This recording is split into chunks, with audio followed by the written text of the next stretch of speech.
We're back in the kitchen today. Real quick video for you because I'm in a rush. I'm in my gardening fleece and we want to have something simple and quick for lunch. So I'm doing a meat-free pasta soup, tortellini to be precise. I make this all the time and I thought, you know what, I'll just quickly share it with you while I get busy making it because it really is so quick. So you're going to need a Dutch oven or a big saucepan, something like that you can cook this on your stove top. These are the ingredients. I'll show you them in just a second. And you can use different flavoured tortellini. I've got the spinach and ricotta. This is just from Aldi. They do cheese and bacon or, you know, different flavours if you want meat or meat free. This is meat free today. We do eat meat, but it just happens that the recipe is. So let's quickly show you what we need to get done and be over in a flash. So for today's recipe, we're going to need 2 carrots, a large onion, a packet of tortellini, 1 tin of plum tomatoes. You're going to need a litre of stock. This is just home canned stock, and some peas or green beans or anything that's of the kind of the pea or bean variety. I've got them frozen. Frozen's best for this recipe, and you're going to make a really simple, easy, meat-free, frugal soup for your lunch or for your tea. We've got 2 carrots. These aren't our own, unfortunately. We've run out of those. These are just from Aldi, the wonky ones. So I don't normally peel things, but I will for this soup. Not sure why, I just will. And I'm going to get this onion diced up just into small pieces. The carrots also want dicing into chunks that are suitable, basically what you want to eat. So whatever size you want to put in your mouth, make sure that you cut them up into that size. I'm going to show you what we're doing now with that.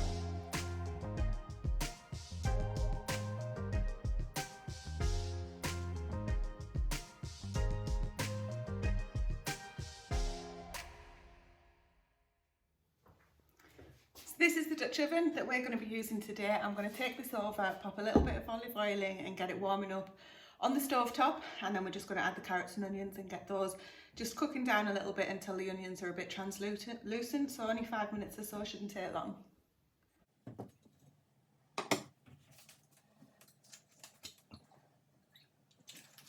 Today I'm just using an olive oil. We normally use pig fat here on the Smallholding, but I've actually got olive oil left over from some salad dressings that I was making. And I've also got coconut oil in the cupboard just down here, so we've got a bit of a selection to choose from at the moment. And the pig fat is probably the most shelf stable of all of them. There will be a best before date on this, which I haven't looked at, but once it's opened, I like to get it used. Just get all those veggies on to start cooking down. I'll give them a stir.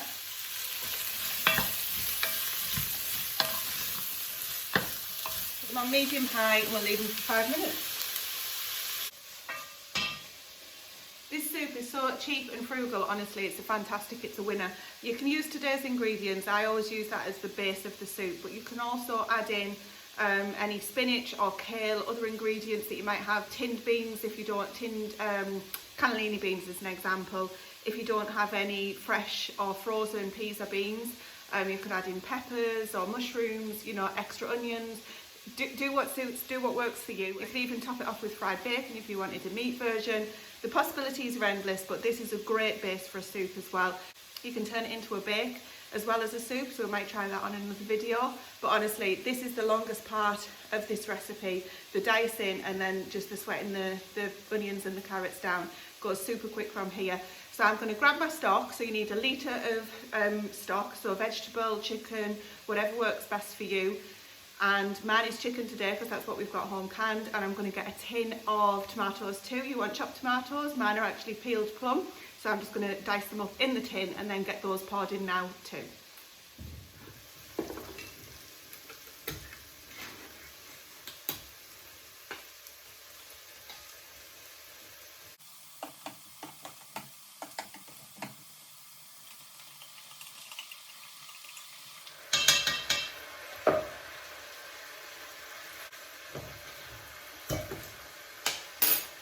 Good seal.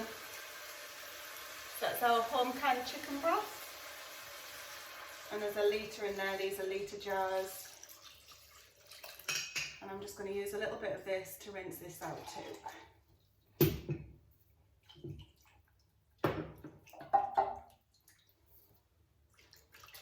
You don't want to waste any.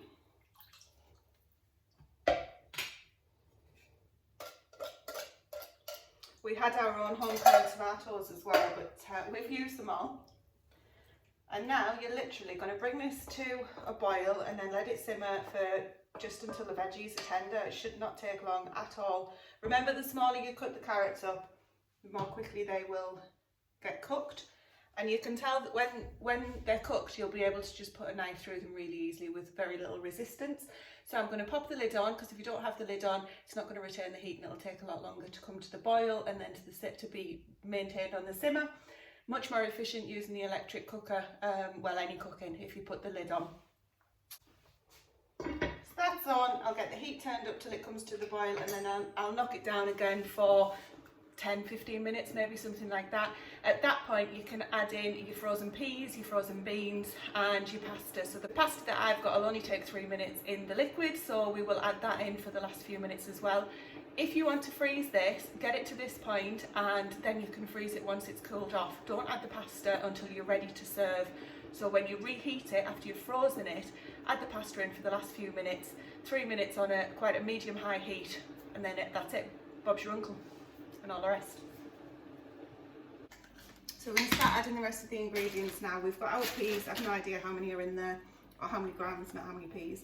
There's no salt in my stock, so I'm just going to add a couple of teaspoons, which may sound like a lot, but the stock really makes this soup. It's such a basic recipe. You've got to have a flavourful stock. So those carrots are nice and soft now. They're not too soft that they're mushy, but they're just nice and soft. And I'm just going to very glamorously take my plastic bag of peas and I'm just going to tip them all in, because that's what works for me at the minute, and then I can get rid of the bag. If I had more, I'd probably add more because I like a lot of peas. You could also use broad beans from the garden, string beans, anything like that. But yeah, taste it at this point for the stock and see if you want to add any extra salt or anything like that, and you can also add pepper at this stage as well. And because we are going to be eating this straight away, it's not going in the freezer, I'm just going to add in this tortellini now. Literally straight from the packet into here. I'm going to pop the lid on and let it cook away for about 3 minutes. This is already really hot. Yeah, the peas will have brought the temperature down a little bit, but that's fine. We're just going to get those submerged. Pop the lid back on without burning yourself. Now knock it up one, and then we'll just leave it for 3 or 4 minutes, as I say. Don't be frightened to try other ingredients as this, but I do recommend that you try this basic recipe first and just make sure you've got that really flavourful stock. This will be done in no time at all now. When Stephen's home, we'll eat it for our lunch. One thing that we do like to have on it is grated parmesan or grated cheddar, just on the top. It gives it just an extra flavourful burst. And everything's better with grated cheese, isn't it?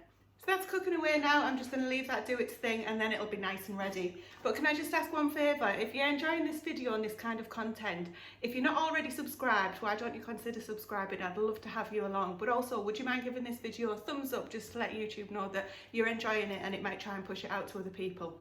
I'd really appreciate that. Thanks a lot. So that's it, guys. I'll show you what this looks like when it's served up, and simple, easy, cheap meal. So please give it a try, and if you do, let me know how you liked it.